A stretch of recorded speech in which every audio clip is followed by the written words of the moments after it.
Hi friends, எல்லோரும் எப்படி இருக்கீங்க? நல்லா இருக்கீங்கன்னு நினைக்கிறேன். இன்றைக்கி நம்ம இந்த வீடியோவில் என்ன பார்க்க போகிறோம்னா, வீட்டில் நம்ம டப்பாக்களை ஸ்டோர் பண்ணி வச்சாலும் சரி, நம்ம பூச்சிகள் நம்ம கிச்சனையே நம்ம அட்டகாசம் பண்ணிடும். அதுக்காண்டி பூச்சிகளே வராமல் இருக்கிறதுக்கு ஃபஸ்ட்டு நம்ம சீனியை பற்றி தான் பார்க்க போகிறோம். சீனி டப்பாவில் கொட்டி வச்சுருந்தா கூட அதில் கண்டிப்பாக எறும்பு இருந்துடும். அதுக்காண்டி சீனியில் நம்ம எறும்பு வராமல் இருக்கிறதுக்கு 2 கிராம்பை மட்டும் நீங்கள் போட்டு அதில் ஸ்டோர் பண்ணி வைங்க. கண்டிப்பாக அதில் சீனியில் எறும்பு வரவே வராது. நெக்ஸ்ட் ஒன்று உளுந்தில் நீங்கள் பட்டை வத்தல் தெரியும் உங்களுக்கு, காய்ந்த மிளகாய். அந்த மிளகாயை 2 4 நீங்கள் அப்படியே காம்போடு நீங்கள் போட்டு உள்ளே ஸ்டோர் பண்ணி வச்சிட்டிங்கன்னா உளுந்தில் கண்டிப்பாக வண்டு வரவே வராது. இந்த நீங்கள் டிப்ஸை ட்ரை பண்ணி பாருங்கள். கண்டிப்பாக உங்கள் உளுந்தில் வண்டு வரவே வராது.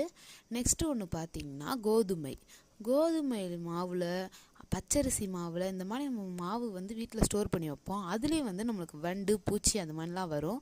அது வராமல் இருக்கிறதுக்கு உப்பை நீங்கள் கல்லுப்பாக இருந்தாலும் சரி, இல்லை நைஸ் உப்பாக இருந்தாலும் சரி, 2 ஸ்பூன் அதில் போட்டு நல்லா மாவோடு நீங்கள் கலந்து வச்சுருங்க. கண்டிப்பாக கோதுமை மாவு, அரிசி மாவு, அந்த மாதிரி மாவு ஐட்டங்களில் நீங்கள் கண்டிப்பாக அந்த வண்டு வரவே வராது.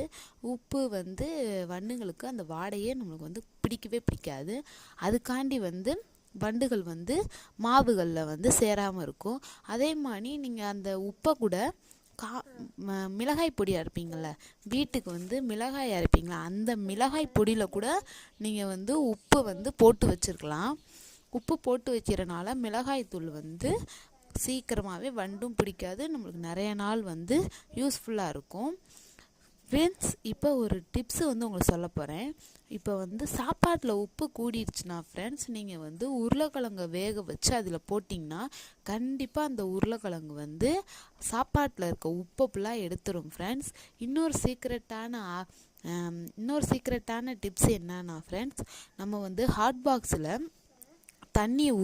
சுடுதண்ணியை ஊற்றி கொஞ்சோண்டு ரைஸை கழுவி அரிசியை போட்டு கொஞ்சம் நேரம் நீங்கள் ஊற வச்சிட்டிங்கன்னா அது சீக்கிரமாகவே கொஞ்சம் ஆஃப் பாயில் ஆயிரும் ஃப்ரெண்ட்ஸ். நீங்கள் கண்டிப்பாக அதை எடுத்து சமைச்சிங்கன்னா சீக்கிரமாகவே உங்களுக்கு ரைஸ் ரெடி ஆயிரும் ஃப்ரெண்ட்ஸ். இதை நீங்கள் ட்ரை பண்ணி பாருங்கள். உங்களுக்கு கேஸும் மிச்சமாகும், டைமும் சேவ் ஆகும் ஃப்ரெண்ட்ஸ்.